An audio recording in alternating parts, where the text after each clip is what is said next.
Week 2 of the Weekly Waffle with Racetrack Ralphy and Danny Power, and extra waffle this week, by the way. You've just found out a very interesting point, haven't you? Yes, well, next week we might highlight the Ununjuan Stakes field. We'll show everybody, give a rundown. But what does he have in common with Black Caviar and Hortensia, two of the great Group 1 winning mares in modern times?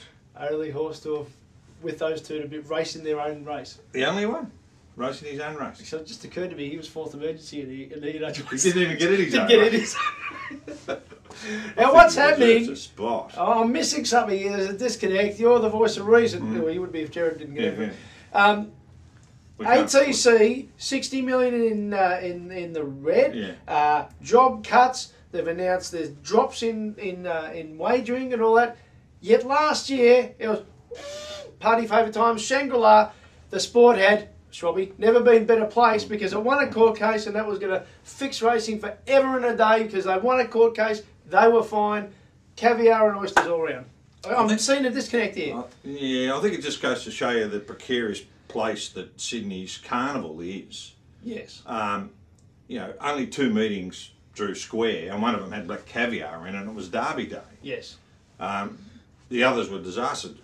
Their headline day was a disaster. Golden Slipper. Golden Slipper was a disaster. Less than 20. So you can't blame Randwick for Randwick's lack of facilities for Rosehill. So it just goes to show you that Sydney racing, despite what we read about 2 months ago after the Ealing sales win, everybody who was spending money that meant that racing was flying. Never been better placed. Never been better placed. It's not going that well, is it? Well, you would suggest stake money's just gone up, but generally, when you analyse the depth of it, you know, there's a lot of little peddling underneath the water. Yeah, there's a bit of that. Maybe. Do you pedal underwater? Oh, yeah. Kick. Yeah. Maybe. Paddle. Here's a real actual one. Maybe winning the court case wasn't the panacea to the entire industry's problems because they can get an extra 1% out of betting. Yeah. Don't know. Look, it gave them an influx of funds, no doubt. No, but that's the past. That gave them access to the past funds that were sitting there. Yeah, and they've poured a lot of that into stake money, but now it's got to stand alone. That's right. That's where it comes to the future modelling. And I like it at this. Woolworths, Coles, look at the dollar milk promotion, right? They got so many different things. Do they make the same profit margin on all of them? Of course not. They don't. But racing thinks, right, if we go to court, we can charge every single wagering operator exactly the same, make it real hard for the betfair, for instance, the traders. So the traders are now out of the market. The traders don't bet on racing anymore because it's too. I'm talking about the high volume. Traders aren't interested in racing. They don't give a stuff. They trade on Betfair because they see an advantage and a disadvantage. They arbitrage. But now the traders are on Betfair. And so where are they? Footy. So the bloke that wants to set up a market on Betfair and have people play his market like a bookie. Yep. He's pulled out. He says, no, because the racing industry come along and said, we're going to make you a registered bookie and you're going to pay a percentage of your turnover. So 1.5% per bet. And you think, well, why can't we charge anything? Okay. And Victoria's actually changed the modelling so that it's on your winnings if you're betting in that situation. But if you bet as high traders do, I don't know how to.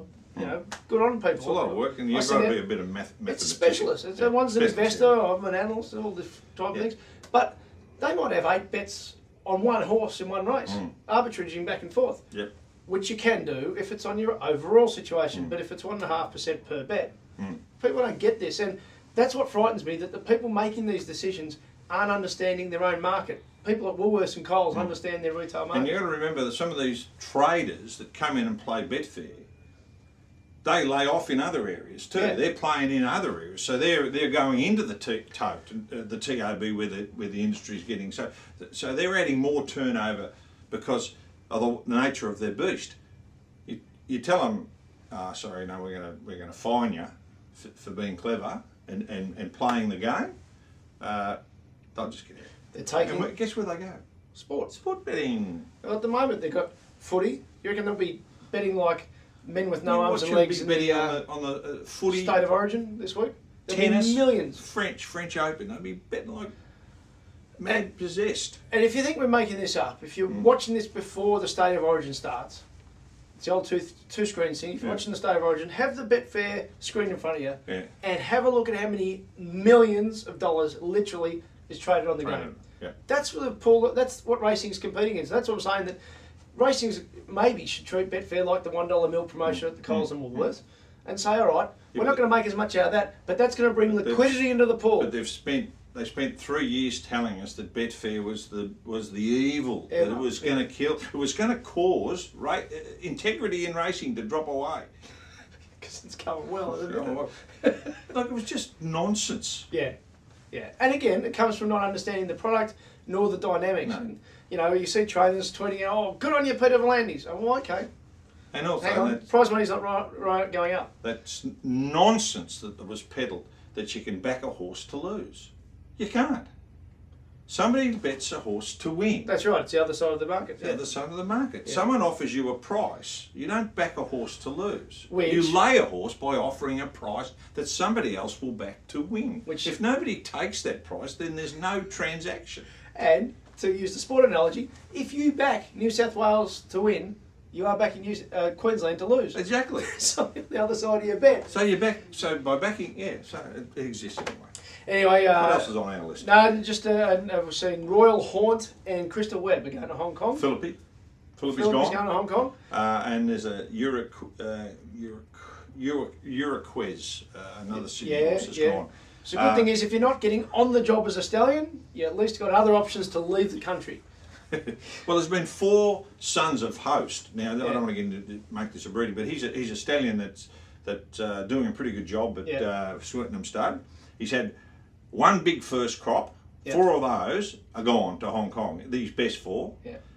Then he's had small crops, so he's in a bit of trouble. So his headliners are gone. You mean Adam Sangster, Swettenham Stud? Is that the one with the sperm bank ads? They're one of my favourite ads. You like them? Big part of my sperm bank.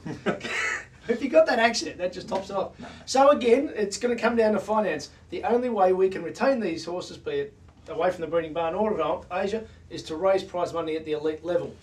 Yeah, that's true. But look, there's always going to be a modicum of these 3-year-olds going. The funny thing is, we sell our 3-year-olds to Hong Kong, and we fill the breach with our 4-year-olds by going to England. So all the big money, a lot of the big money's in for 2- and 3-year-old races, and it's for Vobis and Bobs and all that. There's huge money in that area, but once they get to the end of that period, they'll sell them off. Drops right away. And they'll fill them with older horses. Is that why Sol was like, as an example, just saw there's Sol that like Caviar beat, ran 4th. He's probably a good example of that. He maximised his income here. Off he goes. Off he goes, and look, I've got no issue with horses being sold to people selling horses, because we're doing the same. We're buying horses out of England, we buy them out of New Zealand. Just the never. My liquidity argument is exactly the same argument with the Betfair point. Is that if the harder it is to sell, the more money they have to pay to get, which then would rise the price. It's a bit hard. The Hong Kong money is ridiculous money. Like, they're giving $750,000 to $1 million for some of these horses that would never win it. Exactly. So the key is, if all of a sudden they're offering $1 million to $1.2 million to get them, then there's more liquidity in the Australian market. Well, these people who do sell the horses, like what's his name? Harry the Hirer, Rick Jamison. He doesn't need the money, but he sold Philippi, probably for $1 million, close to $1 million. So he'll reinvest that in the industry, because it's either that or just in Craven Age, because you've never seen the blokes make like. Patnack, does Patnack need the money? He said doesn't need the money. But he's going back into the game, Patnack. Yes. He's going to be buying some of his horses back. He's going to be spending a fortune. But he only owns that wouldn't be a pump up for the sales coming up. Maybe it could be, but the fact is that if he's in the market buying them, why is he selling? He already owns them. Yeah. So he's not buying them. Yeah. Doesn't he own them? Could be a fair bid though. Be a fair bidding war. Yeah, but you want to go. If he buys a horse back for $500,000, he's only paying the 8% commission to. It's only costing him 8%. Yeah. So he's not really buying them, is he? $4.49. He owns them. The Racetrack Ralphy up. We're going for 7.5 for him this week. 10 races. And don't forget the Brisbane man. Is he doing it again? Ben Perkins. He's got his Stradbroke set. So he's got Brisbane, I've got Melbourne. He's going all right too. Hopefully we find a winner. All the best.